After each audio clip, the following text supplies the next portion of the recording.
بسم اللہ الرحمن الرحیم الحمد للہ رب العالمین الرحمن الرحیم مالک یوم الدین ایاک نعبد و ایاک نستعین اهدنا الصراط المستقيم صراط الذين أنعمت عليهم غير المغضوب عليهم ولا الضالين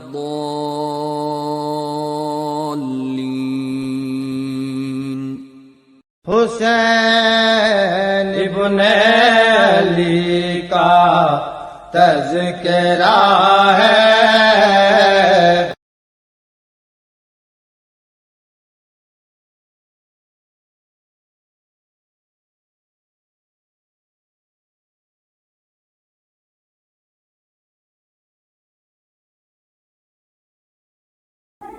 سنبھلتا ہے نصیبہ بھی ابھرتا ہے.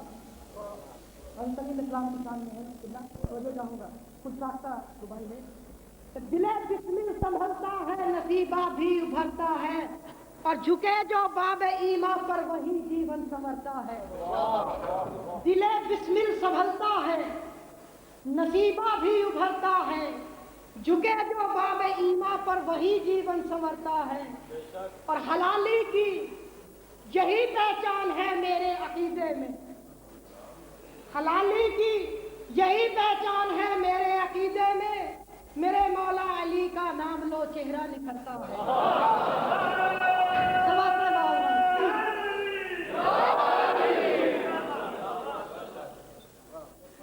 قبلہ کی شخصیت اب کویت میں محتاج تعارف نہیں، علم و فکر کی جو شمع انہوں نے روشن کی ہیں ہر مومنین ان سے فیضیاب ہے. اب میں آپ حضرات کے سامنے خطیب آل محمد علامہ شیخ منیر الحسن نجوی صاحب آف پاکستان سے استدعا کرتا ہوں کہ وہ منبر پر تشریف لائیں اور مومنین کو اپنے کلام سے مستفیض فرمائیں.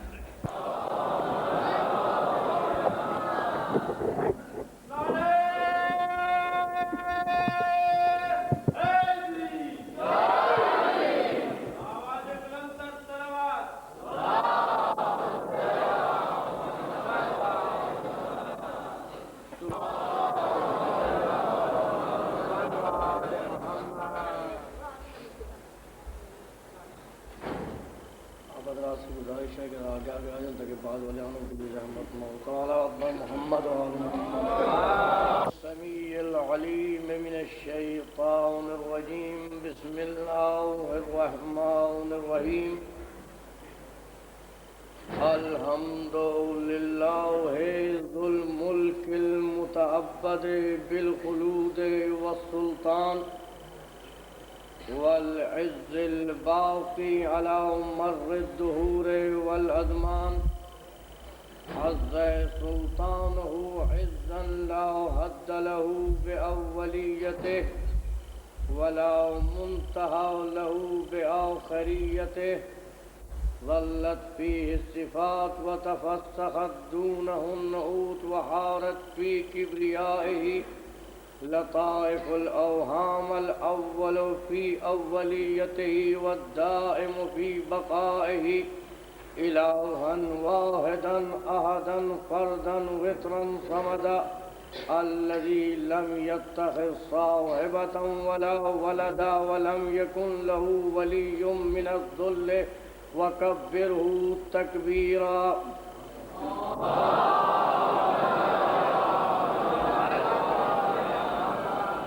والصلاة والسلام على من بعثه بالنور المضيء والبرهان الجلي والكتاب الهادي الذي أسرته خير أسرة وشجرته خير شجرة.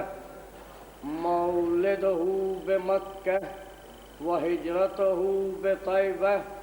صاحب الوقار والسكينة المدفون بأرض المدينة النبي الأمي المكي المدني الهاشمي الأبتهي سيدنا ونبينا وشفيعنا وطبيب نفوسنا صاحب الجود والكرم سعادة الأمم النبي الأعظم أبي القاسم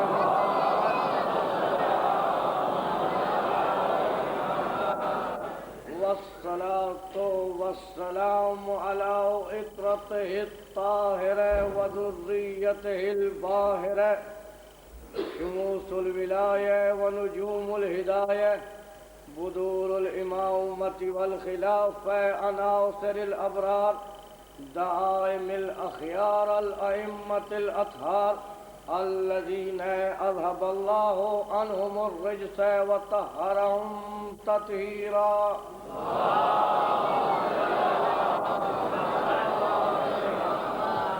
واللعنة الدائمة الباقية على أعدائهم وغاصبي حقهم ومنكري فضائلهم أجمعين من يوم ظلمهم إلى قيام يوم الدين وبعد يوم الدين أما بعد فقد قال الله تبارك وتعالى في كتابه المبين وخطابه المتين قوله الحق وهو أصدق القائلين بسم الله الرحمن الرحيم قل إن كنتم تحبون الله واتبعوني يحببكم الله ويغفر لكم ذنوبكم والله غفور رحيم صلوات محمد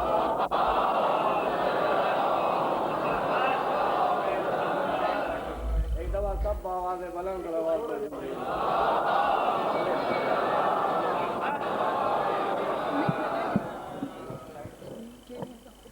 ایک دفعہ پھر آوازیں بلند صلوات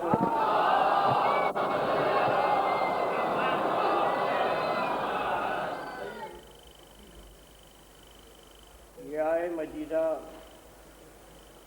جسے میں نے آپ کے سامنے تلاوت کیا بڑی مشہور و معروف آیت ارشاد پروردگار عالم ہے قل اے رسول کہہ دو ان کنتم تحبون اللہ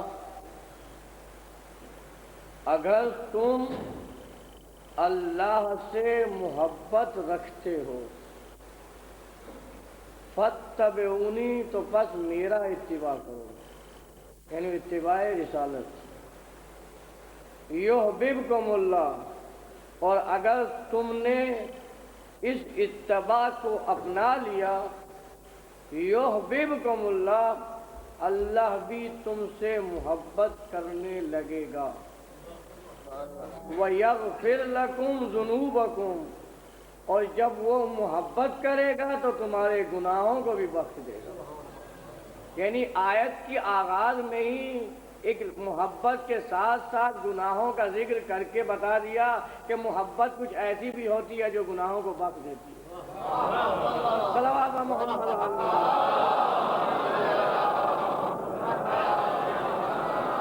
یحببکم اللہ وَيَغْفِرْ لَكُمْ ذُنُوبَكُمْ اللہ تم سے محبت کرنے لگے گا اور تمہارے گناہوں کو بخش دے گا واللہ غفور الرحیم بے شک اللہ بڑا بخشنے والا اور رحم کرنے والا ہے ایک دفعہ پھر بآواز بلند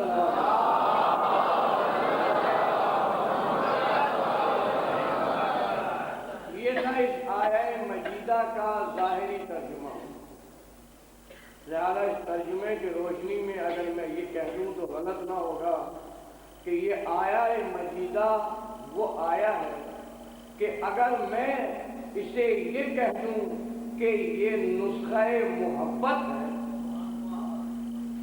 تو غلط نہ ہوگا بلکہ ہر ایک مانے گا کیونکہ قدرت نے تذکرہ محبت کیا نسخہ محبت بتایا کہ اس کا محبوب بننے کا طریقہ کیا ہے اگر محبوب الہی بننا ہے اگر کسی کو محبوب الہی بننا ہے تو خالق نے کہا نسخہ محبت میں بتائے دیتا ہوں، استعمال تم کر لو۔ تو اب میں یہ الفاظ کہہ کے اپنی منزل کی طرف آؤں تاکہ تمہید میں واقع آیا نہ ہو کہ یہ آیا جسے میں نے آپ کے سامنے تلاوت کیا در حقیقت نسخہ محبت ہے، خدا سے لو لگانے کا بہترین ذریعہ ہے، اس لیے کہ جو وجود خدا کا قائل نہیں اس کا تو کوئی علاج نہیں، مر ڈالو، لیکن جو وجود خدا کا قائل ہے اور طالب ہدایت ہے اس کے دل میں یہ تمنا بھی ہے کہ وہ اللہ سے محبت کرے، اللہ اس سے محبت کرے۔ میں غلط نہیں کہہ رہا، ہر وہ فرد یا ہر وہ مسلمان جس کے دل میں اقرار توحید کا جذبہ ہے، جو وحدانیت پہ ایمان رکھتا ہے، اس کے دل میں اس تمنا کا ہونا فطری امر ہے کہ وہ اللہ سے محبت کرے، اللہ اس سے محبت کرے۔ لیکن بزرگان محترم، میں ایک سوال کرنا چاہتا ہوں کہ ہم اس سے محبت کیسے کریں؟ ہم اس سے محبت کیسے کریں جبکہ ہم نے اسے دیکھا ہی نہیں؟ ہم نے اس سے محبت کرنی ہے، ہمارے اندر جذبہ محبت ہے کیونکہ ہم اسے مانتے ہیں کہ وہ ہمارا خالق ہے، ہمارے دل میں یہ خواہش ابھرے گی کہ ہم اس سے محبت کریں۔ لیکن سوال تو یہ ہے کہ محبت کیسے کریں؟ اس لیے کہ فلسفہ محبت جنہوں نے لکھا ان سے جا کے پوچھئے کہ محبت کا طریقہ کیا ہے، محبت کب پیدا ہوتی ہے یا دیکھ کے پیدا ہوتی ہے؟ اور جب دیکھا ہی نہیں تو اظہار محبت کیسا؟ پالنے والے دل میں تمنا ہے تجھ سے محبت کرے لیکن تجھے دیکھا نہیں، ہونے کا تو ہر جگہ موجود، کعبہ میں تیرا وجود، کلیسا میں تیرا دخل، دہر میں تو حاضر، عالم بالا سے تحت الثری تک ہر جگہ تیرا وجود، لیکن تو دکھائی کہیں نہیں دیتا۔ دیکھنے والی تو شے نہیں، محسوس ہونے والی تو چیز نہیں، اور جب ہم نے تجھے دیکھا ہی نہیں تو اظہار محبت کیسے کریں؟ جو کوئی کسی پر عاشق ہوا، محبوب کا جلوہ دیکھ کے عاشق ہوا، دو بدو نہ صحیح، پس پردہ ہی صحیح، عالم ارواح میں صحیح، کہیں آشنا ہو تو دل میں نہ ڈوبے۔ تو بزرگان محترم، یہ میں نے تمہید کہنا تھی۔ تو جب ہمارے ذہنوں میں خیال ابھرے گا کہ ہم بھی محبت کریں تو وادی اور الفت میں جس کی جستجو تھی، جس کی تلاش تھی، اس نے خود ہی بتا دیا کہ دیکھو محبت ہم سے کرنا چاہتے ہو، ہمیں تو دیکھو گے نہیں، لیکن ہاں نسخہ ہم بتائے دیتے ہیں کہ محمد سے وفا تو نے تو ہم دے رہے ہیں، یہ جہاں چیز ہے کیا لو قدم دے رہے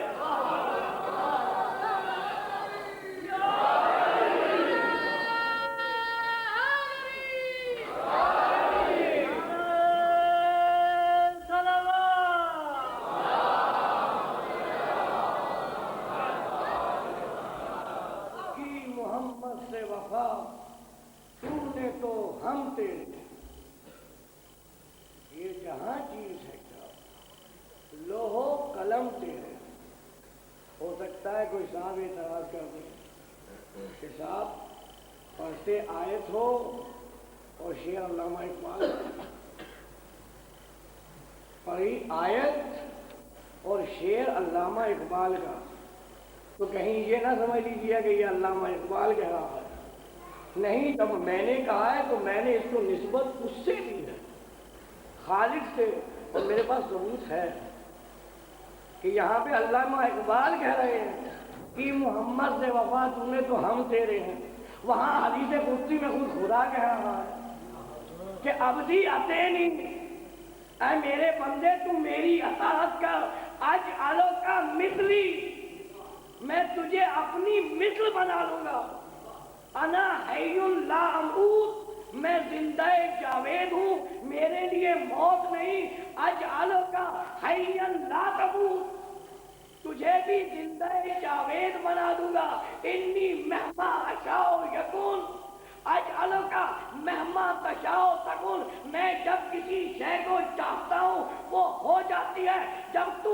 میری اطاعت میں، میری پیروی میں، میرے اتباع میں ثابت قدم رہے گا تو میں تجھے یہ اختیار دے دوں گا، تو چاہے گا ہو جائے گی۔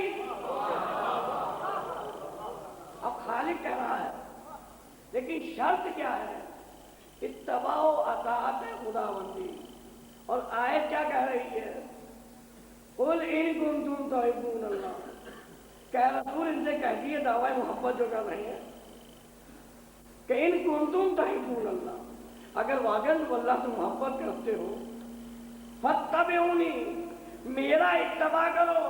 تو بزرگان محترم پورے قرآن کو مت پڑھیے، صرف اس آیت کو ذہن میں رکھ لیجیے، فیصلہ خود بخود ہو جائے گا کہ انسان جب تو نے توحید کو مان لیا، جب تو نے رسالت کو مان لیا تو اب فیصلہ قرآن نے دے دیا، تجھے وہی کرنا ہے جو محمد کرے۔ بولے ان کنتم تحبون اللہ، کہ اگر اللہ سے محبت کرتے ہو فاتبعونی، میرا اتباع کرو۔ کس کا؟ اس کا جسے خالق نے کہا کہ اس کی پیروی کرو۔ کس کی پیروی کے لیے کہا؟ تو ہر مفسر نے لکھا کہ یہاں پہ اتباع ختمی مرتبہ صلوات و محمد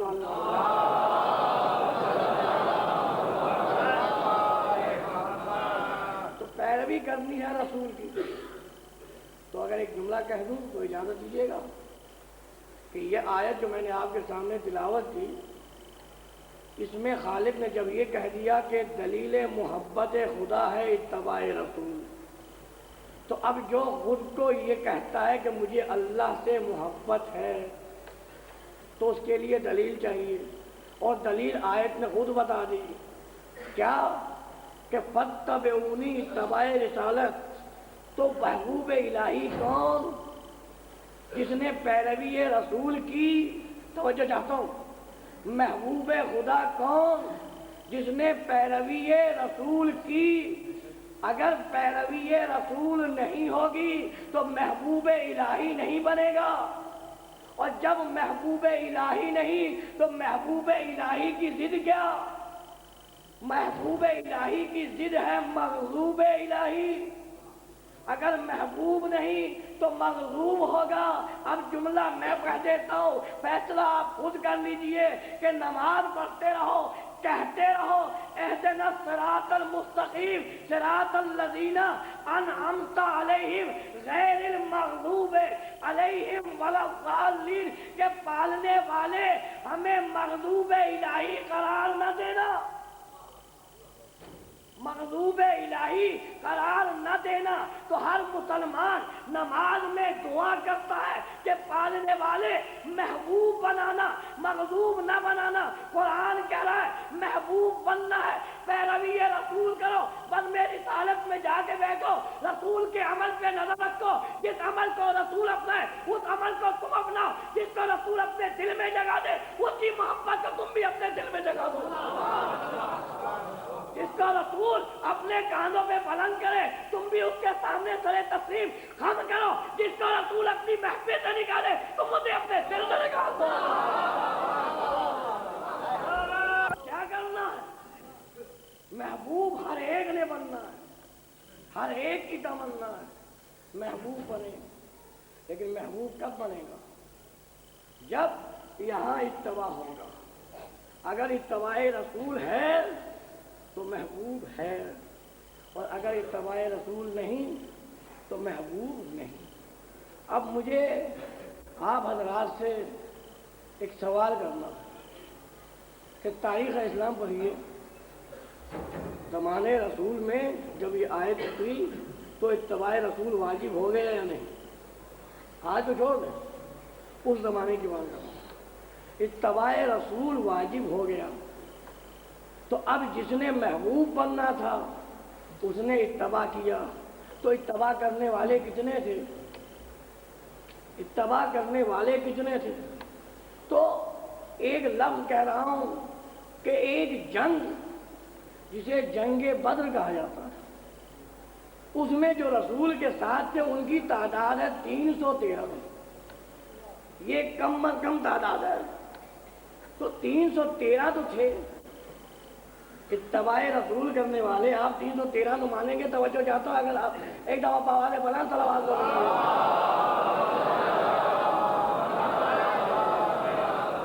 تو اس وقت بھی کم از کم 313 تو آپ کی ذہن میں، تو وہاں پہ 313 جو تھے جو گئے تھے جنگ، ظاہر ہے رسول نے کہا تبھی گئے، اور جب گئے تو اتباع رسول کر رہے تھے، پیروی کر رہے تھے، تو اس وقت سے سلسلہ اتباع جاری، جب تک رسول دنیا میں رہے تب تک رہا۔ بات کو چھوڑ دیں، میں نے پہلے کہہ دیا۔ تو کتنے تھے پیروی کرنے والے، لیکن خالق یہاں پہ جب کہتا ہے کہ تم اگر واقعاً اللہ کی محبت میں سچے ہو، پیروی کرو، اتباع رسول کرو، یحببکم اللہ، اللہ بھی تم سے محبت کرنے لگ جائے گا۔ تو وہ کون کون سے اتباع رسول کرنے والے ہیں کہ جہاں سے ہمیں یہ پتا چلا کہ واقعاً اتباع کرنے والوں نے اتباع کیا اور ادھر سے محبت الہی کی سند مل گئی۔ تو بزرگان محترم پوری تاریخ پڑھ لیجیے، بڑے بڑے آپ کو پیروی رسول کرنے والے مل جائیں گے، لیکن ایسا پیروی کرنے والا نہ ملے گا کہ ادھر سے سند بھی مل گئی ہو، ادھر سے سند بھی مل گئی ہو۔ اب سند کیسے ملی؟ کہ جس سے محبت اللہ کرتا ہے، جو محبوب خدا ہوتا ہے، اس کی پہچان یہ ہوتی ہے کہ چاہے وہ بلال حبشی ہو، چاہے وہ بلال حبشی ہو، چاہے وہ سلمان فارسی ہو، جب وہ اتباع رسول میں ثابت قدم ہوگا، بلال حبشی اتباع کی منزل میں ثابت قدم رہے گا، آواز قدرت آئے گی، اتباع کرنا تیرا کام تھا، محبوب بنانا میرا کام ہے۔ جب میرا محبوب بن گیا تو اب تجھے بھی اتنا اختیار دے دوں گا کہ جب تک تو اشہد ان لا الہ نہیں کہے گا اس وقت تک سورج طلوع نہیں ہوگا۔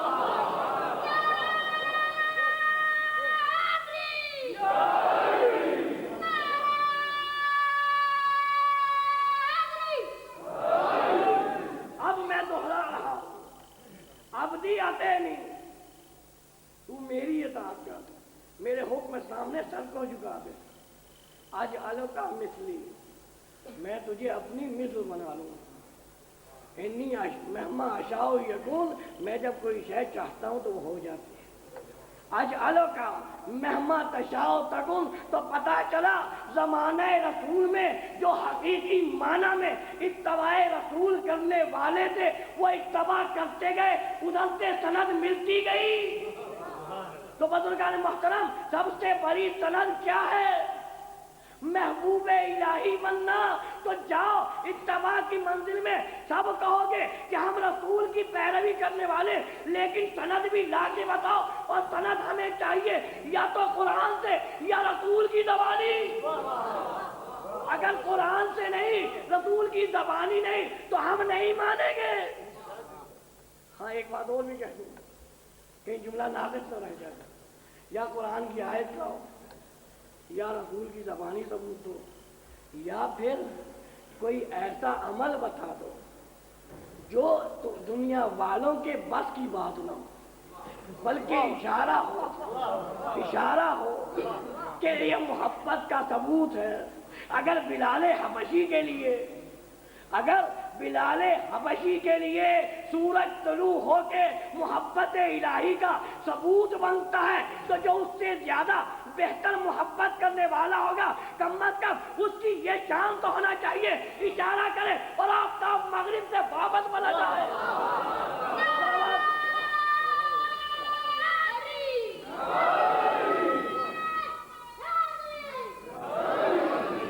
ایک بات ذہن میں آ گئی کہ یہ سورج کا تعلق آپ بلال سے بھی ہے، اور سورج علی کے لیے بھی پلٹا ہے، لیکن آپ کوئی کہہ دے کہ ساتھ جس طرح سے بلال حبشی محبوب خدا ہے اسی طریقے سے علی، کوئی فرق ہے نہیں، لیکن میں فرق بتا دوں تاکہ کہیں علی میں اور بلال میں فرق نہ کرنے کا خیال ذہن میں نہ آ جائے۔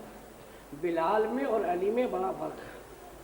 بلال اسے کہتے ہیں کہ جب تک اشہد ان لا الہ الا اللہ نہ کہے اس وقت تک سورج طلوع نہیں ہوتا، توجہ چاہتا ہوں، بلال اسے کہتے ہیں جب تک اشہد ان لا الہ الا اللہ نہ کہے سورج طلوع نہ ہو۔ سورج کہاں سے طلوع ہوا؟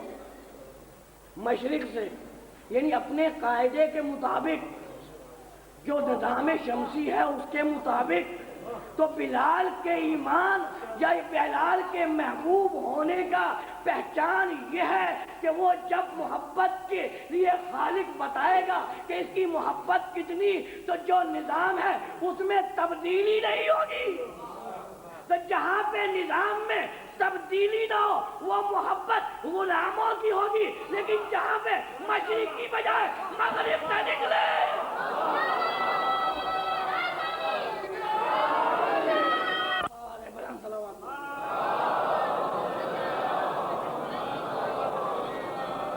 پتا چلا یہ بلال میں اور علی میں فرق ہے۔ تو بہرحال یہاں پہ بلال کی محبت کا ثبوت بھی دیا کہ یہ محبوب الہی ہے، اور وہاں پہ اور دیکھیے بلال کے لیے صرف ایک ثبوت، لیکن علی کے لیے ایک نہیں، کبھی سورج کو مغرب سے پلٹا کے بتایا اور کبھی خیبر کے میدان میں رسول کی زبان سے کہلوا کے بتایا۔ یقین نہ ہے رسول کہے گا، اور جب رسول کہے تو اتنا سوچ لینا خود نہیں کہہ رہا۔ وَمَا يَنطِقُ عَنِ الْهَوَىٰ إِنْ هُوَ إِلَّا وَحْيٌ يُوحَىٰ، کہ یہ خود کچھ نہیں کہتا مگر وہی جو وحی الہی ہوتی ہے۔ تو خیبر میں جب رسول کہہ رہا تھا کہ لَأُعْطِيَنَّ الرَّایَةَ غَدًا رَجُلًا کَرَّارًا غَیْرَ فَرَّارٍ، تو یہاں پہ رسول رکے نہیں تھے۔ ایک تو علمداری کی شان بتائی اور اس کے بعد اپنے اتباع کی عظمت بھی بتا دی کہ دیکھو یحبہ اللہ ورسولہ، اللہ کا رسول بھی اور اللہ بھی اس سے محبت کرتے ہیں اسی طریقے سے جس طریقے سے وہ یحب اللہ ورسولہ، کہ اللہ سے وہ بھی محبت کرتا ہے اور اس کے رسول سے بھی محبت کرتا ہے۔ تو بزرگان محترم، میں نہیں کہتا کہ اسے علی کی فضیلت سمجھو، توجہ چاہتا ہوں، میں یہ نہیں کہتا اسے علی کی فضیلت سمجھو، میں یہ نہیں کہتا اسے نعمت الہی سمجھو، بس اتنا تو سمجھ لو پیروی ایسے کی کہ بچپن کا زمانہ تھا، دعوت ذوالعشیرہ میں 13 برس کا سن تھا، کہا میں مدد کروں گا، اور ہر منزل میں کی، کیوں کی؟ وہاں پہ اور تھے یا نہ تھے؟ وہ پڑھیے تاریخ، دعوت ذوالعشیرہ کون سی منزل ہے؟ آغاز اسلام۔ تو وہاں پہ جب رسول نے کہا، واقعہ آپ کا سنا، میں واقعہ نہیں پڑھنا چاہتا، مجھے تو صرف ایک دلیل پیش کرنا کہ ہے کوئی، تو پتہ یہ چلا کہ صرف جملہ خود بتا رہا ہے کہ کچھ تھے جن سے پوچھا گیا، کچھ تھے نا، اگر نہ ہوتے، اب آپ حضرات سامنے بیٹھے ہو، مجھے یہ تو نہیں پتا کتنا مجموعہ ہے، لیکن جب میں یہ کہوں کہ صاحب آپ میں سے کوئی ہے جو میرا فلاں کام کر دے، تو ظاہر ہے میرا یہ جملہ خود بتا رہا ہے کہ کوئی ہے مخاطب جن سے میں کہہ رہا ہوں۔ تو وہاں پہ بھی کوئی تھے، کون تھے؟ نام نہیں لیتا، کون تھے؟ بہرحال کچھ تھے۔ اب کیسے تھے میں خود بتا دیتا ہوں کہ رسول نے کہہ دیا کہ ہے کوئی، لیکن بڑے بڑے تھے، چھوٹے بھی تھے، بڑے بھی تھے، جوان بھی تھے، بڈھے بھی تھے، وہ جن کے بارے میں بات میں کہا گیا کہ سب سے پہلے ایمان لائے وہ بھی تھے، جو بعد میں ایمان لائے وہ بھی تھے، میں اشارے سے بتا رہا ہوں، سب تھے، لیکن وہ تھے جو ایمان لا چکے تھے یا ایمان لانے والے تھے۔ میں نے غلط نہیں کہا ہے، ہو سکتا ہے کچھ افراد چونک گئے اس جملے سے، میرے پاس ثبوت ہے۔ رسول نے کہا ہے جو کوئی مدد کرے آج، تو سب تھے وہاں، لیکن اٹھا ایک، توجہ چاہتا ہوں، سب تھے وہاں، اٹھا ایک، حالانکہ رسول کہہ رہا ہے کہ جو آج اعلان کرے گا کل جانشین بھی ہوگا، وزیر بھی ہوگا، وسیع بھی ہوگا۔ تو پتا چلا وہ رسول نے پہلی منزل پہ ہی فیصلہ کر دیا کہ میں بتا رہا ہوں آج بول دو کل جانشینی ملے گی، آج بول دو کل وزارت ملے گی، آج بولو کل وسیع بنو گے۔ سب تھے لیکن کوئی نہ بولا۔ توجہ چاہتا ہوں، سب تھے کوئی نہ بولا۔ اور رسول کے بارے میں اختلاف روایت کی بنا پر کہ رسول نے 3 لفظ کہے تھے، وسیع، جانشین اور وزیر۔ اگرچہ دوسری روایتیں جو ہیں ان میں یہ بھی ہے کہ لفظ امام بھی تھا، تو چلیے میں امام کو نکال لیتا ہوں۔ وہاں 3 لفظ تو تھے۔ میں کہوں گا یا رسول اللہ یہ 3 لفظ استعمال کرنے کی ضرورت کیا تھی؟ خالی کہتے تھے میرا وزیر ہوگا تو کہا کم از کم 3 عہدے بتا رہا ہوں، کم از کم کوئی 3 تو اٹھ بیٹھے، لیکن 3 بھی نہ اٹھے، صرف 1 اٹھا۔ توجہ چاہتا ہوں، 3 میں 3 نہ اٹھے، 1 اٹھا۔ گویا ابتدائے اسلام میں فیصلہ ہو گیا کہ محمد کا جانشین، محمد کا وزیر 1 ہوگا، 3 نہیں ہوں گے۔ صلوات محمد علیہ۔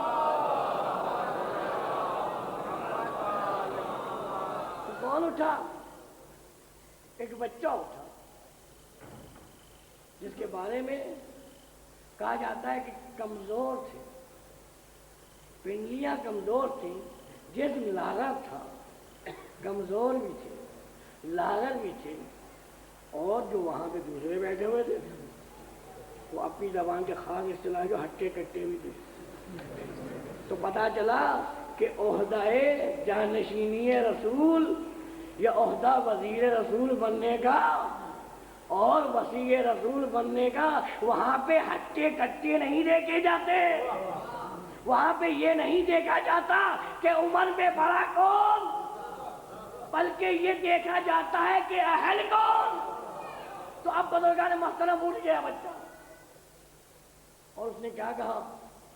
انا ناصر یا رسول اللہ۔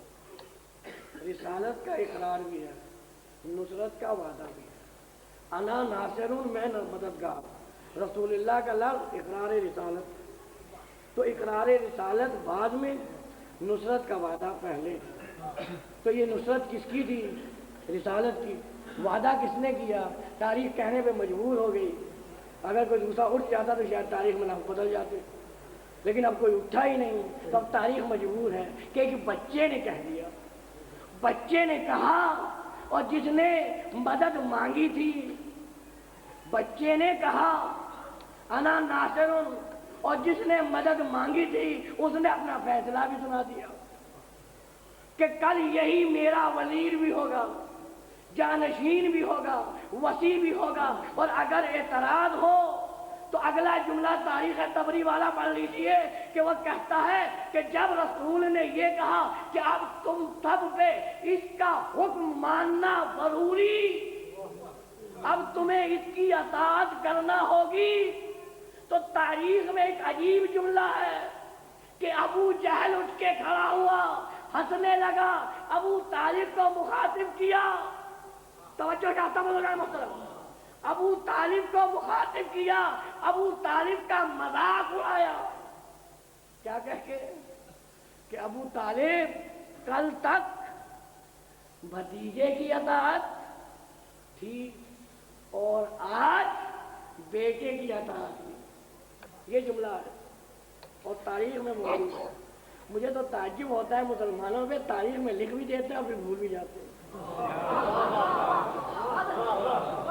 یہ جملہ سنیے، میں دوبارہ دوہرا رہا ہوں کہ ابو طالب کل تک بھتیجے کی اطاعت، کل تک بھتیجے کی اطاعت تھی اور آج سے بیٹے کی اطاعت بھی۔ کل یعنی لفظ بدل دوں کہ ابو جہل کہہ رہا تھا ابو طالب کل تک تو بھتیجے کا حکم مان رہے تھے، اب بیٹے کا حکم بھی ماننا پڑے گا۔ مذاق کیا لیکن بتا گیا کہ ابو طالب صاحب ایمان ہے یا نہیں۔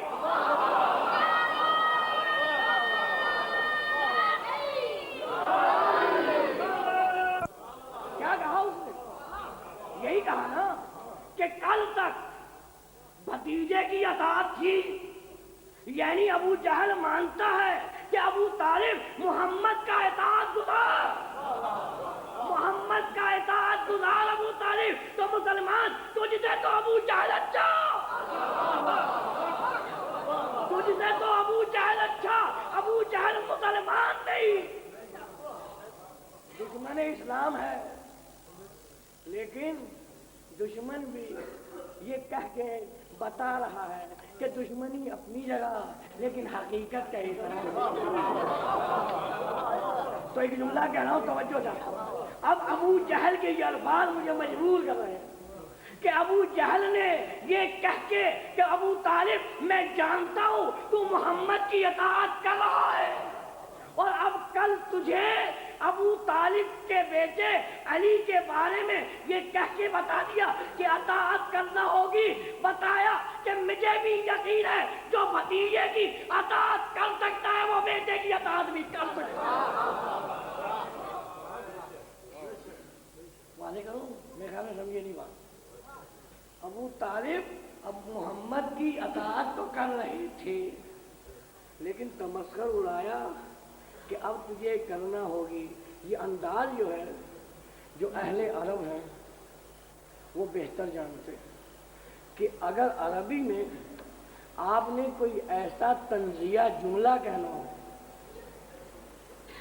کہ جس کا ظاہر مطلب یہ نکلے کہ یہ کام ناممکن ہے، تو وہاں پہ نفی کا انداز استعمال کیا جاتا ہے، نفی کا انداز استعمال ہوگا کہ کیا تم یہ کام نہیں کرو گے، مثال دے رہا ہوں۔ تو اگر نفی کا انداز ہو تو صاف مطلب واضح ہے کہ ہوگا نہیں، ہوگا نہیں، لیکن اگر انداز تکلم مثبت ہو تو چاہے تنگ ہے لیکن اس بات کا اقرار بھی ہے کہ ہمارا دل کہتا ہے کہ تو کل یہ کام بھی کرے گا۔ تو یہاں پہ ابو طالب کے کو جب مخاطب کیا ابو جہل نے، تو اس نے یہ نہیں کہا کہ نبی کا انداز استعمال نہیں کیا، بلکہ انداز مثبت ہے کہ ابو طالب کل تک بھتیجے کی اطاعت اور اب بیٹے کی اطاعت بھی، یہاں پہ نبی نہیں تو گویا ابو طالب کے بارے میں ابو جہل نے فیصلہ دیا کہ جس طریقے سے یہ محمد کی اطاعت کرتا ہے اسی طریقے سے یہ اپنے بیٹے علی کی اطاعت بھی کرے گا۔ جب محمد کی اطاعت بھی ہے اور علی کی اطاعت بھی ہے تو اب پڑھو رسول کی حدیث صحیح مسلم کے اندر جو لکھی ہوئی ہے کہ یا علی من اتبعک فقد اتبعنی، یا دوسری لفظ بدل دوں، اسی صحیح بخاری میں ہے کہ من اطاع علی فقد اطاعنی ومن اطاعنی فقد اطاع اللہ، کہ جس نے علی کی اطاعت کی اس نے میری اطاعت کی، اور جس نے میری اطاعت کی اس نے اللہ کی۔ تو اب یہاں پہ جب علی کی اطاعت بھی ہے، محمد کی اطاعت بھی ہے، علی کی اطاعت اور محمد کی اطاعت کے ساتھ ساتھ خدا کی اطاعت بھی ہے، تو جب تینوں اطاعتیں ہیں تو کم از کم اور کچھ نہ کہو، مسلمان تو کہو۔ جملہ کہنا چاہتا ہوں، توجہ چاہ رہا ہوں، تو میں کہوں گا ان لوگوں سے جو یہ کہتے ہیں کہ محمد کا چچا ابو طالب نعوذ باللہ حاکم بدہن صاحب ایمان نہ تھا، میں ان سے کہتا ہوں اگر ابو طالب محمد اور علی کی اطاعت کر کے صاحب ایمان نہیں بنتا تو خالی محمد کی اطاعت کر کے ایماندار کیسے بنتا؟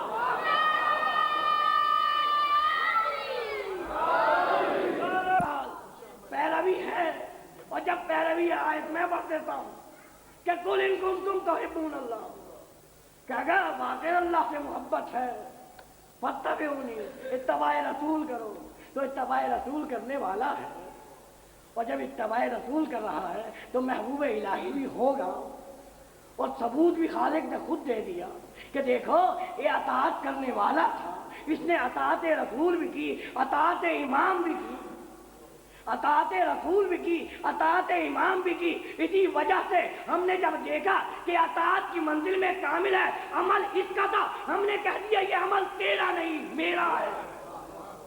میں ایک دفعہ پڑھ چکا، دوبارہ دوہرا رہا ہوں کہ عمل ابو طالب کو خالق نے اپنا عمل کہا. آغوش ابو طالب کی، لیکن خالق کہتا ہے تیری نہیں میری. قرآن کی آیت آپ کو یاد ہوگی، وہ وجدک یتیما فآویٰ، کہ محمد تو یتیم تھا ہم نے بنا دی. تاریخ کہتی ہے کہ محمد جب یتیم تھا ابو طالب نے بنا دی.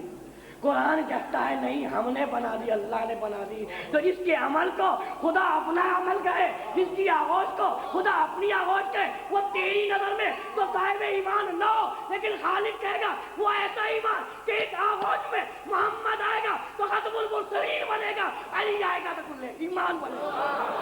صلوات محمد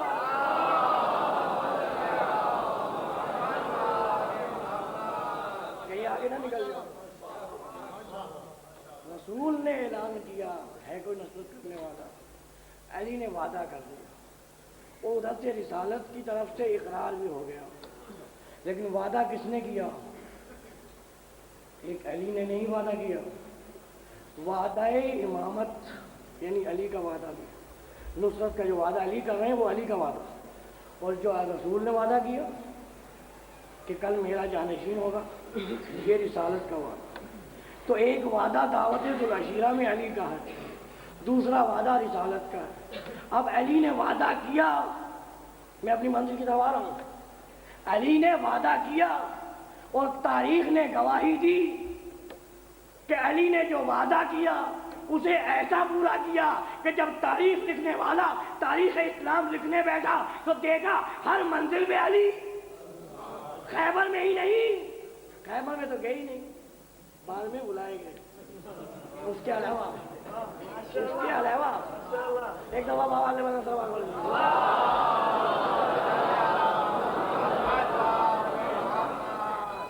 بدر میں دیکھو علی ہے کہ نہیں. بدر میں علی، احد میں علی، خندق میں علی، خیبر میں نہ تھے بلائے گئے علی. میں کہوں گا پالنے والے ماجرا کیا ہے. مباہلے میں علی، جنگ موتا میں علی نہیں. ایک جنگ ہے جس میں علی نہیں، خیبر میں بھی نہیں تھے لیکن بلا لیا، اور جب بلا لیا تو فیصلہ ہو گیا. لیکن جنگ موتا میں رسول نے بھیجا دوسروں کو، 3 کو سردار بنا کے بھیجا. اور جنگ موتا کو کہ اکثر سنا یہی ہے کہ بہت کم ذاکرین پڑھتے ہیں، لہذا دل میں آ گیا ایک دفعہ آپ صلوات پڑھ لیجیے.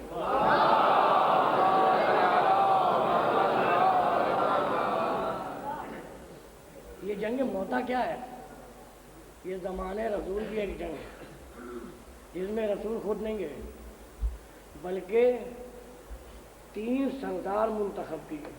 پہلا سردار جسے رسول نے بنایا وہ تھے جعفر طیار، دوسرے جناب زید بن حارث، تیسرے عبداللہ بن ارواحہ. یہ 3 ہیں.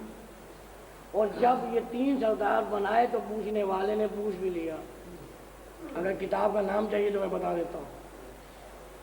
کتاب تاریخ طبری، ناسخ التواریخ، یہ 2 کافی ہیں اور یہ ہماری نہیں ہے دوسروں کی. تو اس میں کہتے ہیں کہ رسول نے 3 سردار بنائے. جب پوچھا گیا کہ یا رسول اللہ یہ کیوں، کہا کہ میں جانتا ہوں کہ ایک قتل ہوگا، دوسرا بھی قتل ہوگا، تیسرا بھی قتل ہوگا. تو یہاں پہ مسلمانوں کا ایک راستہ مل گیا، لہذا انہوں نے اپنی کتاب میں لکھی بات. لیکن تصویر کا ایک رخ دیکھ لیا، دوسرا بھول گئے کہ رسول نے بنائے سردار 3 اور کہا دیکھو جب پہلا قتل کر دیا جائے یعنی شہید ہو جائے تو اس کی جگہ دوسرے کو بنا لینا اپنا سردار، اور جب دوسرا بھی شہید ہو جائے تو تیسرے کو بنا لینا، اور جب تیسرا بھی شہید ہو جائے تو پھر میں تمہیں اختیار دیتا ہوں جس کو چاہے بنا لینا. تو اب تاریخ کے الفاظ ہیں کہ جعفر طیار پہلے لشکر کے سردار تھے، جب وہ شہید ہو گئے تو ان کی جگہ زید بن حارثہ نے لی، وہ بھی قتل کر دیے گئے تو ان کی جگہ عبداللہ بن ارواحہ نے لی. جب وہ بھی قتل ہو گئے تو اب مسلمانوں نے جو وہاں پہ گئے تھے جنگ کرنے، انہوں نے خود اپنا سردار بنایا.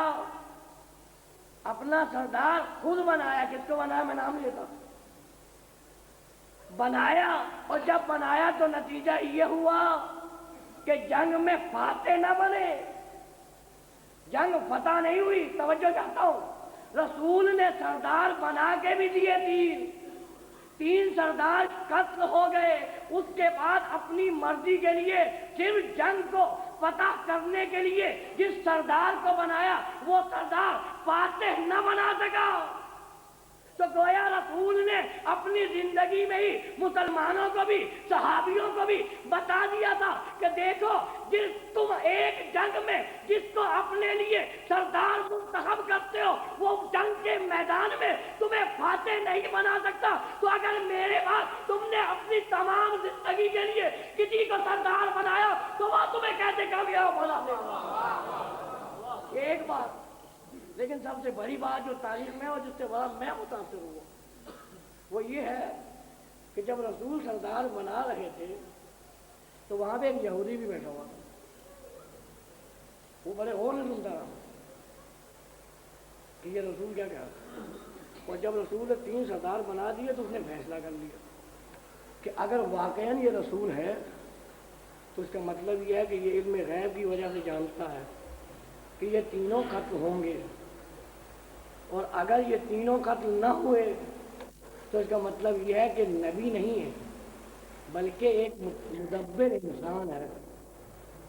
تو اس نے یہ فیصلہ کر لیا، جنگ میں ابھی گئے نہیں لشکر والے، لیکن اس نے فیصلہ کر لیا کہ اگر تینوں قتل ہو گئے تو اس کا مطلب یہ ہے کہ علم غیب کی وجہ سے نبی نے جو کچھ کہا صحیح کہا، لہذا اگر تینوں قتل ہو گئے تو ادھر لشکر واپس آئے گا، ادھر میں دست رسالت پہ جا کے کلمہ توحید پڑھ کے اسلام قبول کروں گا، اور اگر ان تینوں میں سے کوئی ایک بھی بچ گیا تو میں سمجھ لوں گا کہ نبی نہیں۔ توجہ چاہتا ہوں بزرگان محترم، یہ تاریخ طبری میں بھی ہے اور ناسخ التواریخ میں بھی ہے۔ تو گویا یہودی نے اپنا فیصلہ بتا کے تاریخ میں محفوظ کر کے بتایا کہ یہودی بھی اتنا جانتا ہے کہ نبی وہ ہوتا ہے جو علم غیب رکھتا ہے۔ یہودی بھی اسے کہتے ہیں، یہودی تو یہ ایمان رکھے کہ اگر نبی ہوگا علم غیب رکھتا ہوگا، اور مسلمان کے علم غیب نہیں رکھتے تھے۔ تو پھر مجھے کہنے دیجئے کہ جو محمد کے بارے میں یہ عقیدہ رکھے کہ نبی ہے لیکن علم غیب نہیں رکھتا، وہ تو مسلمان سے تو یہودی اچھا ہے۔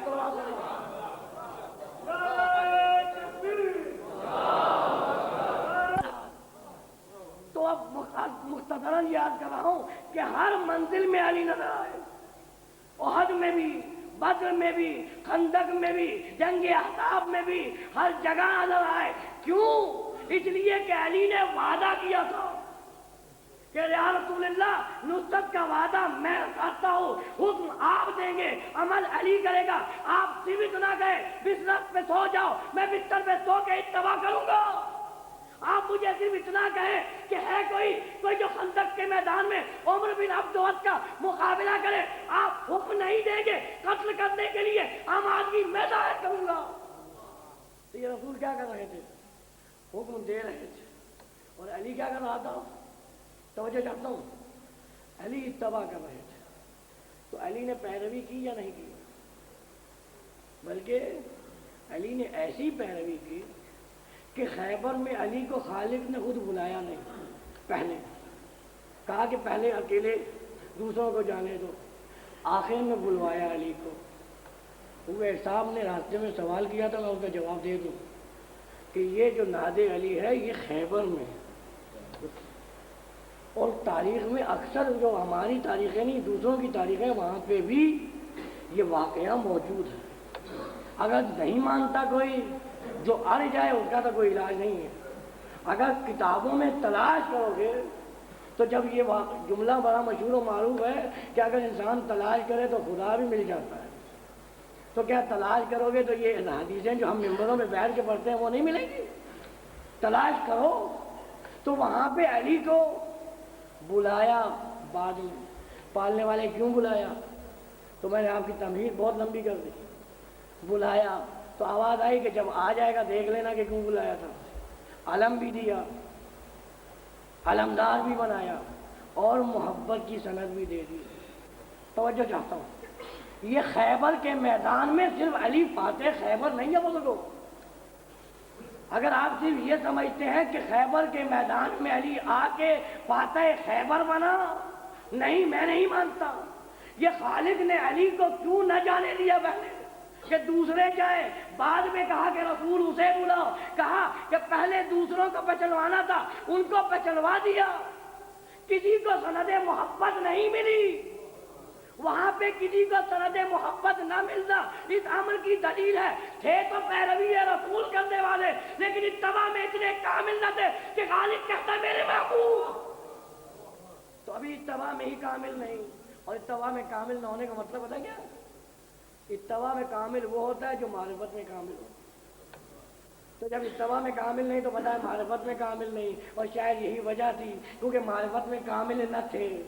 اگر کامل ہوتے تو پھر جب ممبر مل گیا تھا تو ممبر پہ بیٹھ کے یہ نہ کہتے کہ غلطی ہو جائے تو کان سے پکڑ کے اتار دیں. صلوات محمد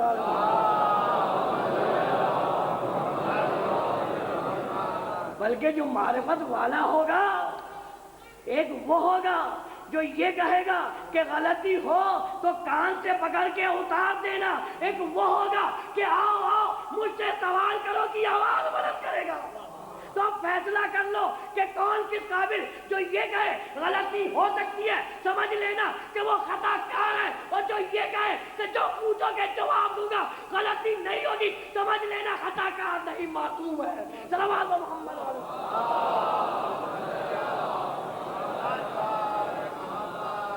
تو علی کو بلایا، رسول نے کہا، مختصر کرتا ہوں کہ یحبہ اللہ وہ رسول کہ یہ وہ ہے، علاوہ اس کے کہ مرد بھی ہے، کرار بھی ہے، غیر فرار بھی ہے، علم کا حقدار بھی ہے.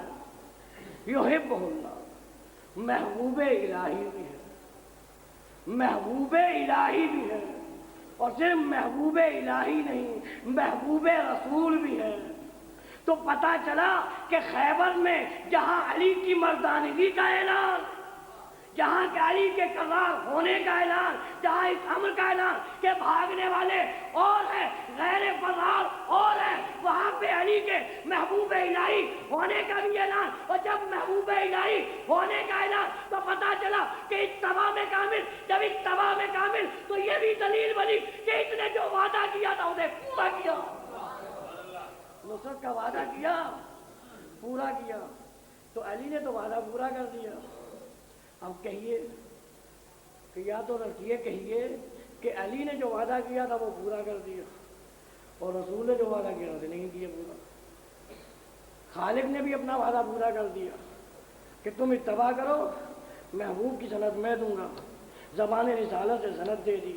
خالق نے بھی وعدہ پورا کر دیا کہ علی تم نے اتباع میں ثابت قدم رکھ کے حق سے اتباع ادا کیا، ہم نے زبان رسول سے محبوب الہی ہونے کی سند دے کے اپنا وعدہ پورا کر دیا. تو خالق کا وعدہ بھی پورا، علی کا وعدہ بھی پورا. تو بتاؤ رسالت کا وعدہ کہاں گیا؟ میں یہ نہیں کہتا بلکہ فیصلہ مسلمانوں پہ چھوڑتا ہوں کہ دو صورتیں ہیں. یا تو یہ کہو کہ علی نے تو وعدہ پورا کر دیا، محمد نے وعدہ پورا نہیں کیا. تو جو وعدہ پورا نہ کرے اسے کیا کہتے ہیں؟ وعدہ خلاف، وعدہ خلافی. اور وعدے ہی کا نام دوسرا کیا ہے؟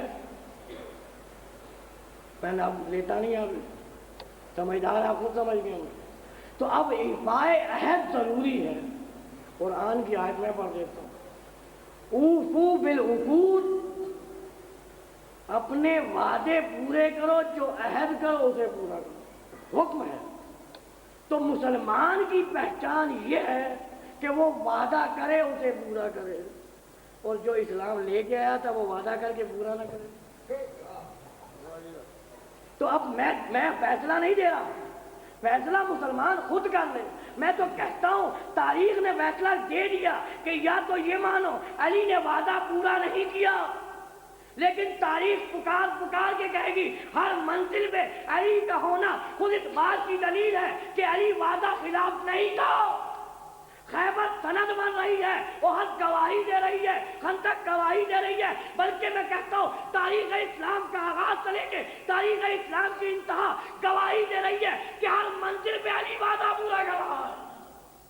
اور علی نے جو وعدہ پورا کیا، بات آگئی وہ بھی کہہ دوں، اس طریقے سے پورا کیا کہ آواز قدرت آئی کہ اب ہم نے تو یہ اپنا محبوب بنا لیا، اور جسے ہم محبوب بنائے وہ بلند ہو جاتا۔ اور یہ تو وہ بلند ہے کہ نام ہی علی ہے۔ علی کے معنی کیا ہے؟ بلندی۔ تو خالق نے نام رکھا، آپ نے نام نہیں رکھا ہے۔ خالق نے کہا کہ یہ علی ہے، میں اعلیٰ تھا اسے علی بنایا، میں بھی بلند یہ بھی بلند، اور اس کی بلندی کا اعلان کے لیے دیکھو میں نے اس کی آغاز و انتہا میں بھی یہ ثبوت رکھ دیا کہ یہ بلندیوں والا ہے۔ کعبے کے معنی کیا ہے؟ تو عرب والوں نے کہا کعبے کے معنی ہے بلند، نجف کے معنی بھی ہے بلند، علی کے معنی بھی بلند۔ تو خالق نے بتایا نام کو دیکھو گے تب بھی بلند، ولادت کو دیکھو گے تب بھی بلند، انتہا کو دیکھو گے تب بھی بلند۔ جنہیں خالق بلند کرو گے تو کیا بات کرے گا؟ صلوات محمد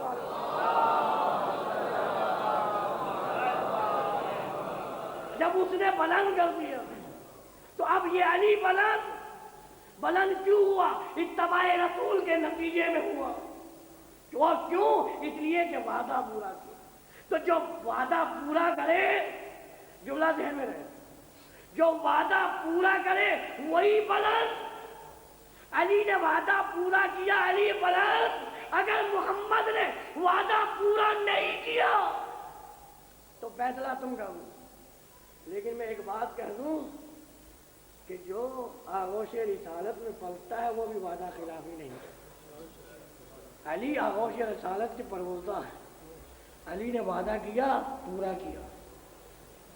حسین آغوش رسالت کا پروردہ ہے، جو وعدہ کیا پورا کیا۔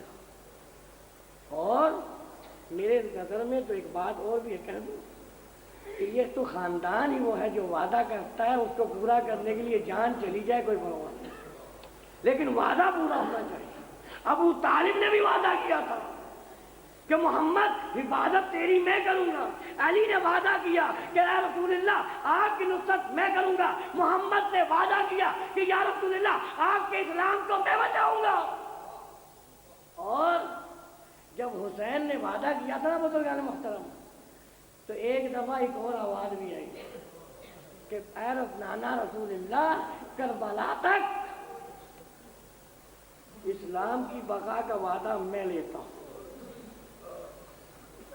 توجہ چاہتا ہوں، کربلا تک اسلام کی حفاظت کا وعدہ میں لیتا ہوں، اور اس کے بعد کی منزل حسین خاموش کہ اتنے میں عالم ارواح میں آواز آئی بھیا باقی کی منزل کا وعدہ کر دو، زینب تجھ سے وعدہ کرتی۔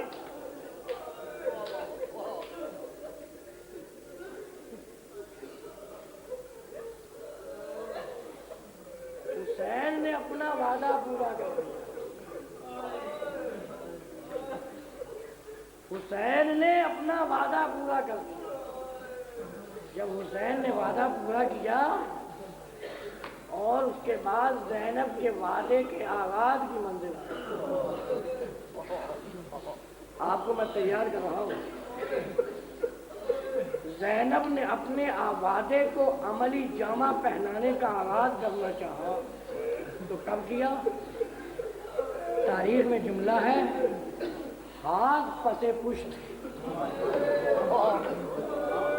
ہاتھ پسے پشت بے کچاوا اونٹ پہ تھی زینب، آئی لاش حسین پہ، سر کے بال کھلے تھے، آسمان کی طرف دیکھا، کہا پالنے والے گواہ رہنا آج زینب حسین کے ناچے میں وعدہ کر رہی ہے۔ جزاکم ربکم، خدا آپ کو کسی غم میں نہ لائے سوائے غم حسین کے۔ وعدے کا آغاز لاش حسین سے آغاز۔ بات ذہن میں رہے، آپ کے رونے کے لیے کافی ہو جائے گا میرا دو جملے جو میں کہوں گا، لیکن توجہ چاہتا وعدہ۔ زینب نے وعدہ کیا تھا بھائی سر پہ چادر نہیں ہے، نہیں تو تجھے بے کفن چھوڑ گیا۔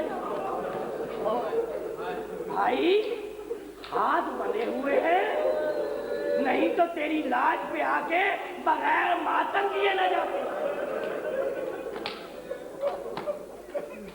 بھیا سمر سامنے کھڑا ہے، نہیں تو تیری لاج پہ بغیر روئے نہ جاتی۔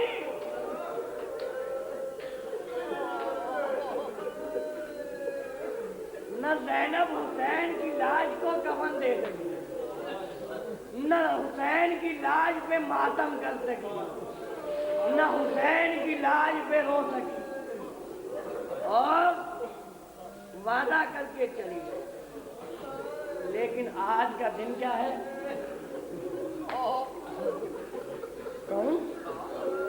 اپنی زبان سے نہیں کہتا، اپنی زبان سے نہیں کہوں گا، زبان زینب سے سنو۔ حسین کی قبر پہ زینب واپس آئی، توجہ کہتا ہوا تھا، قبر حسین پہ آ کے زینب نے خود کو گرایا، وہاں حسینہ کی آواز بلند ہوئی، حسین کی قبر تھر تھر آئی، کیوں نہ تھر تھر آتی، فاتح شام آئی۔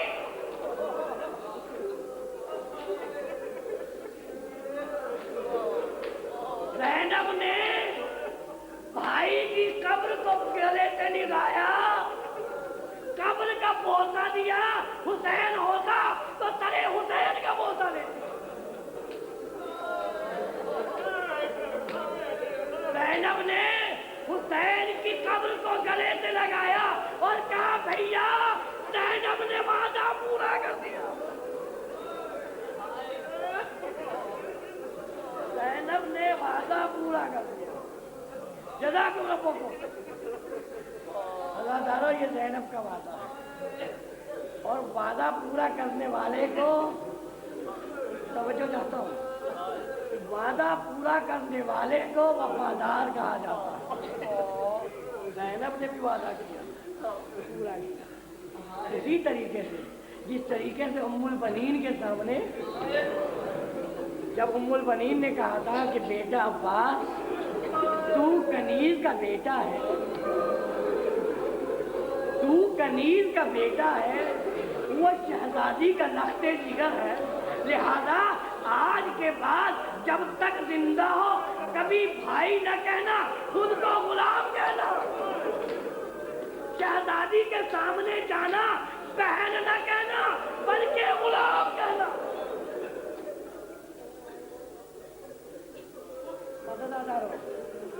آپ لوگ رونے کے لیے تیار ہیں، اب میں اپنی منزل پہ آ رہا ہوں۔ میں نے آپ کو تیار پتہ کیوں کیا؟ آج کا دن کوئی معمولی دن نہیں ہے۔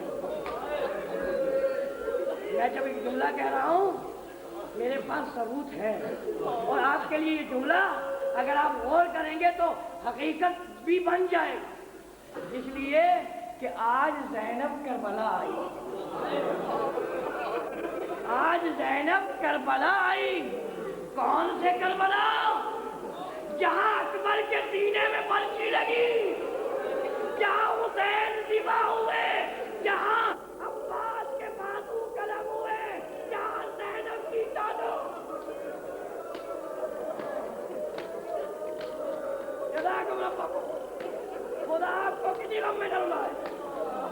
ہزاروں اب جملہ میں کہہ رہا ہوں، دلوں میں ہاتھ رکھ کے سننا، آج جیل میں حسین نہیں، ایک دوسرا دور کا دن ہے۔ آج بھی زینب کو 10 محرم یاد آ گئی، آج بھی زینب کو 10 محرم یاد آ گئی۔ میرے پاس ثبوت ہے، آپ ایمان سے بتائیں، صاحبان اولاد بیٹھے، خدا آپ کے گھروں کو آباد رکھے۔ جب آپ روتے ہیں نا، زہرا کے لخت جگر کا پوسا دیتے ہیں سیدہ کو، تو زہرا بھی آپ کو یہی دعا دیتی ہے، گھر میرا اجڑا تھا، رو تو رہا ہے، زہرا دعا کرتی ہے کہ تیرا گھر آباد ہو۔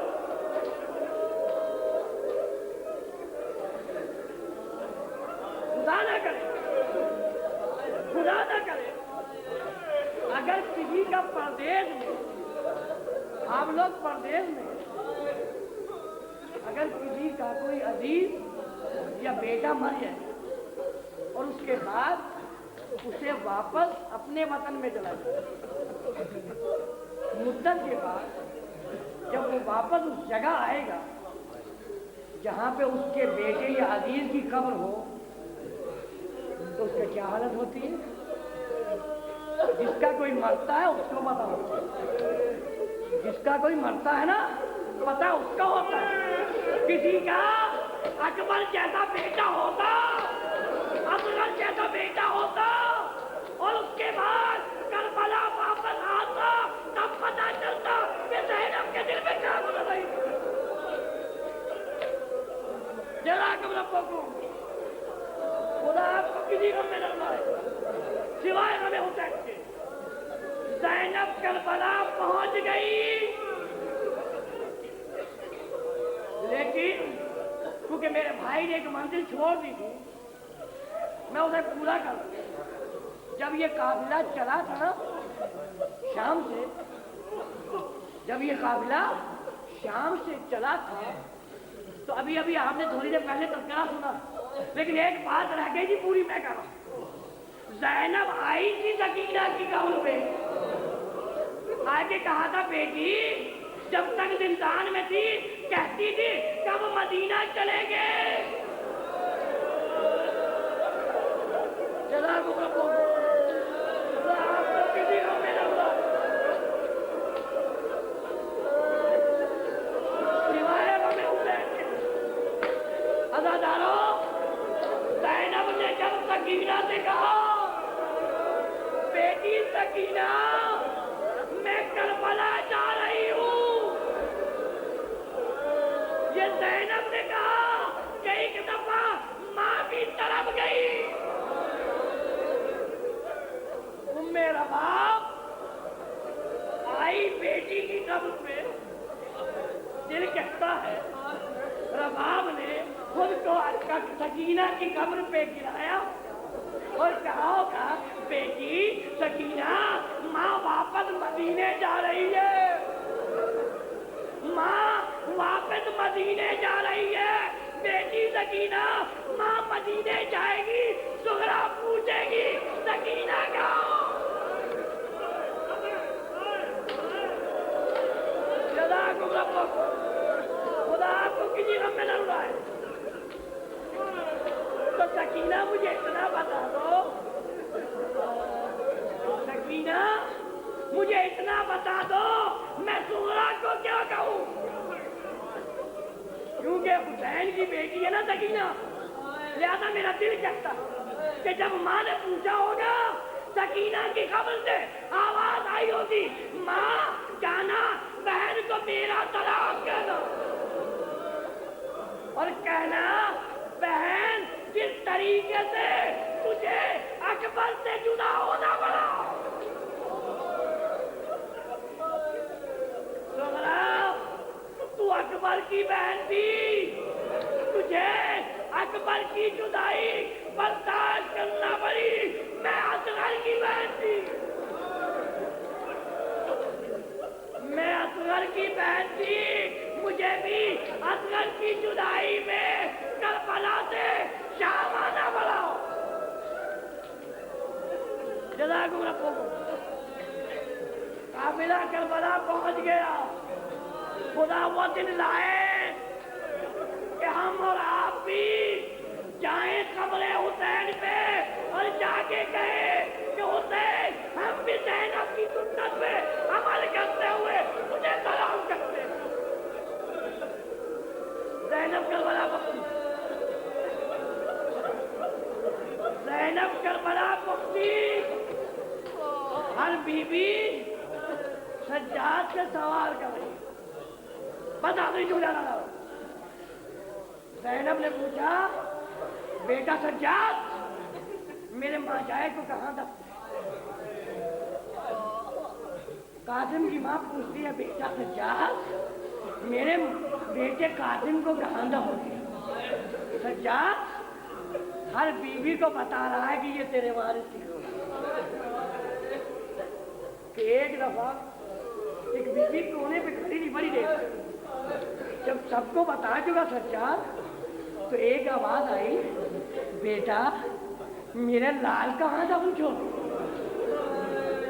مجھے میرے کمسن بچے کی کہیں خبر نظر نہیں آتی۔ سنیں گے؟ دلوں پہ ہاتھ رکھ کے سنیے گا۔ سجاد سے ام رباب نے پوچھا، بیٹا میرا کمسن کہاں؟ آواز آئی، ماں اسے علیحدہ نہیں سینہ حسین پہ سلایا تھا۔ پوچھا کیوں؟ پوچھا کیوں؟ کہا بابا نے وصیت کی، بابا نے وصیت کی کہ بیٹا سجاد جب مجھے دفن کرنے آنا تو میرے ایک پہلو میں اکبر کو اور میرے سینے پہ آنا۔ میں جملہ کہہ رہا ہوں، دلوں پہ ہاتھ کیا رہا، میرے سینے پہ اصغر کو۔ کہا بابا یہ سینے پہ کیوں؟ آواز آئی اس لیے کہ قیامت کے دن اٹھوں گا، ہاتھوں پہ اصغر کو اٹھاؤں گا، ہاتھوں کو اصغر کو اٹھاؤں گا، ماں آگے آگے ہوگی، میں پیچھے پیچھے ہوں گا، جاؤں گا۔ پالنے والے میرے اکبر نے اور میرے اصغر نے مسلمانوں سے کیا بگاڑا؟ جزاکم ربکم۔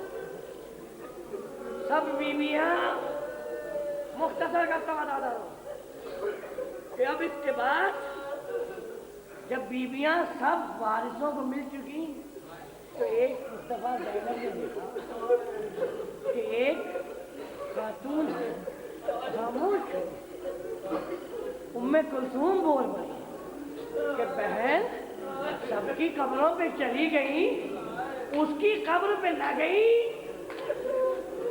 اس کی قبر پہ نہ گئی جو ہمارا بھائی نہیں بلکہ غلام تھا، جو ہمارے پردوں کا محافظ تھا۔ ادادارو بس دو جملے اور سن لو۔ زینب نے کہا جاؤں گی، سب بیویوں کا ساتھ لیا، چلو سجاد آگے آگے، تصور چلتا تھا، سجاد آگے آگے، زینب اور بیویاں پیچھے پیچھے چلی۔ زینب عباس کو سلام کرنے جا رہی ہے، دل کہتا ہے کہ ادھر زینب قرآن کی طرف چلی کہ ایک دفعہ آواز آئی ہوگی، شہزادی غلاموں کی قبروں میں آقا نہیں آتے۔ مختصر کا تو تھا، زینب قبر عباس سے پہنچی، عباس کی قبر کو بوسہ دیا، روتی جا رہی ہے، بھیا زینب گزر گئی، بھیا زینب کربلا سے گئی تھی، تیری بھتیجی کو ساتھ لے کے گئی تھی، آئی ہوں بھتیجی کو شام میں چھوڑ کے آئی ہوں، لیکن بھیا سکینہ کا پیغام لائی ہوں۔ جب سکینہ کا پیغام کا کہا نا تو دل کہتا ہے خبر سے آواز نہیں ہوئی، شہزادی جلدی سے بتا دو۔ سکینہ نے کیا کہا؟ شہزادی نے کہا بھیا سکینہ کہہ رہی تھی کہ میرے چچا کو میرا سلام کہنا، بتا رہا ہوں، میرا سلام کہنا اور کہنا چچا سکینہ معافی مانگتی ہے، نہ پانی مانگتی، نہ تو دریا میں جاتا، نہ تو دریا میں جاتا، نہ تیرے بازو قلم ہوتے، نہ زینب کی رضا لبتی، نہ تیرا علم ملتا۔ بتا آخری جملہ میرا، ایک دفعہ عباس کی قبر کو زینب نے چھوڑا، اٹھ کے کھڑی ہوئی، ہاتھ بلند کیے، بیویوں آج زینب دعا کر رہی ہے تم آمین۔ زینب نے ہاتھ اٹھائے، پالنے والے یہ وہ ہے جس نے ساری زندگی مجھے بھائی بہن نہیں کہا بلکہ میرا غلام رہا۔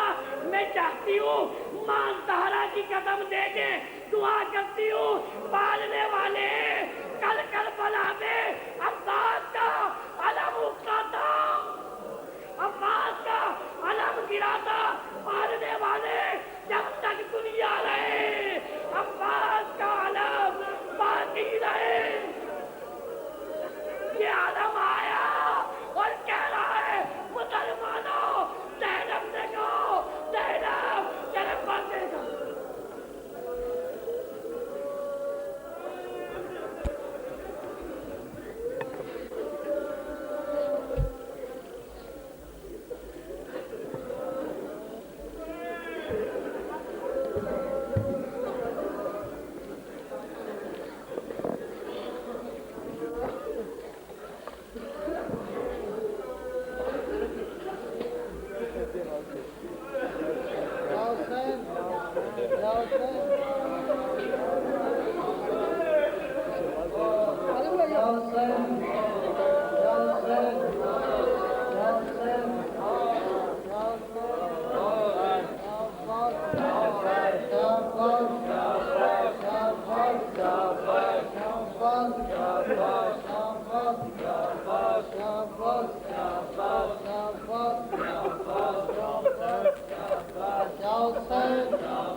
ادھر ہو جا بیٹے، ادھر ہو جا۔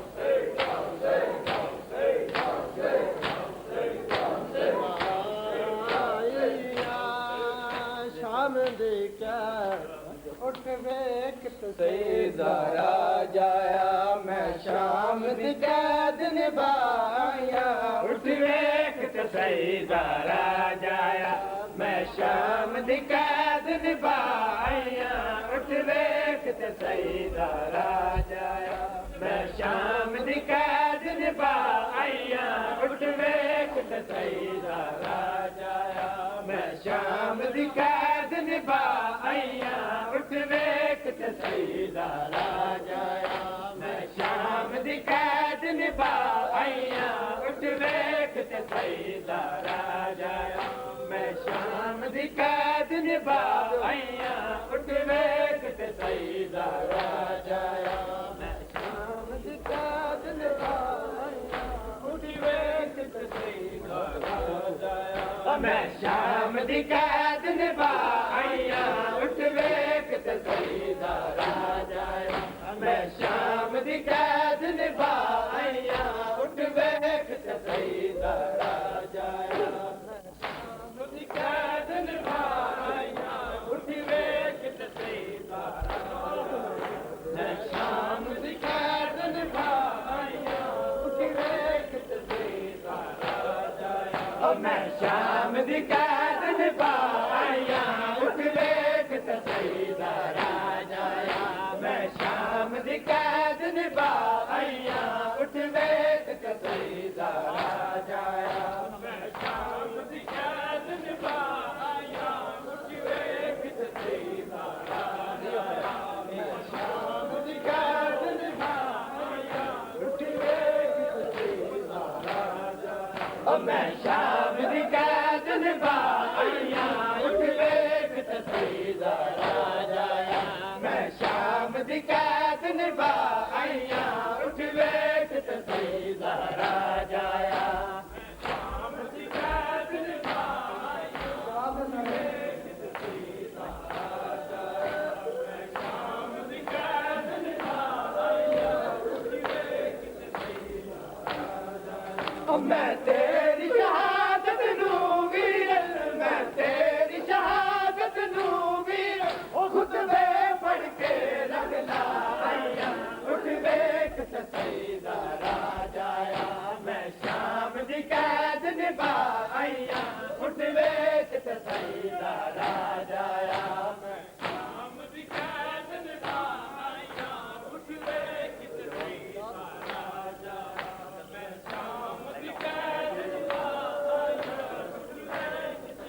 میں تیری شہادت نوں ویرن میں تیری شہادت نوں ویرن خود بے پڑھ کے رنگ لایا اٹھ بیٹھ تصیدہ راجایا میں شام دی قید نبھایا اٹھ بیٹھ تصیدہ راجایا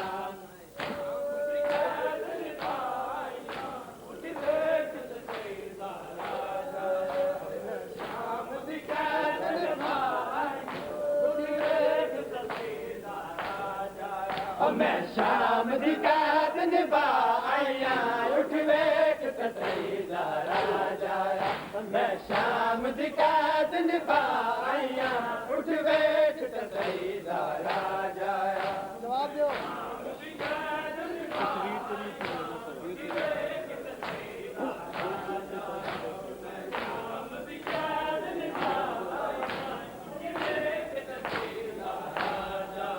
تصویر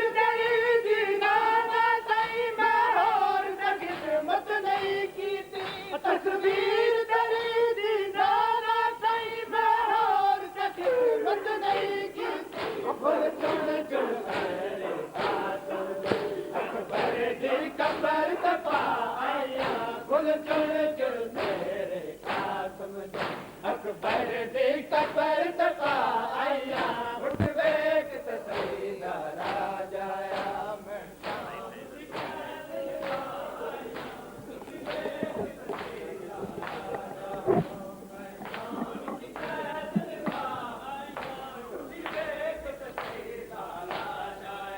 تصویر تیری دیدارا سائی میں اور قسمت نہیں کی تھی تصویر تیری دیدارا سائی میں اور قسمت نہیں کی تھی پھر چڑھ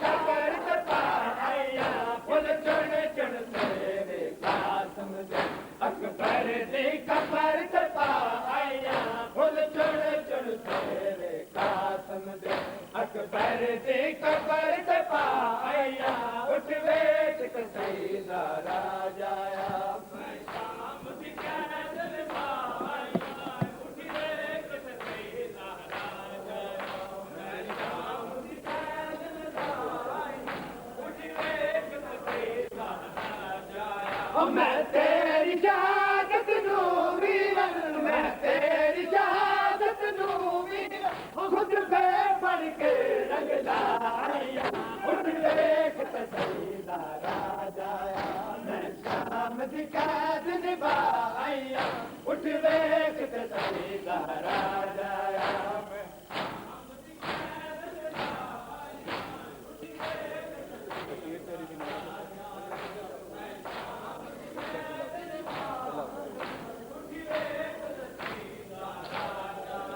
میں شام دی قید نبھایا اٹھ بیٹھ تصیدہ راجایا میں شام دی قید نبھایا اٹھ بیٹھ تصیدہ راجایا میں شام دی قید نبھایا اٹھ بیٹھ تصیدہ راجایا میں شام دی قید نبھایا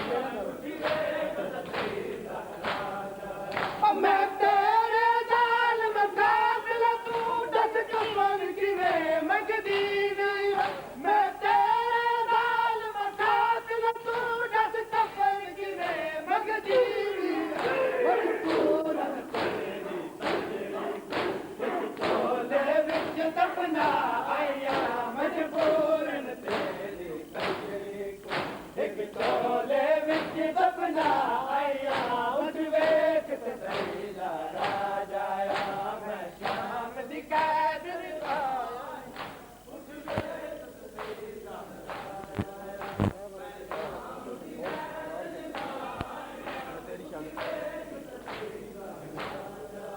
میں تیری شہادت نوں ویرن میں تیری شہادت نوں ویرن خود بے پڑھ کے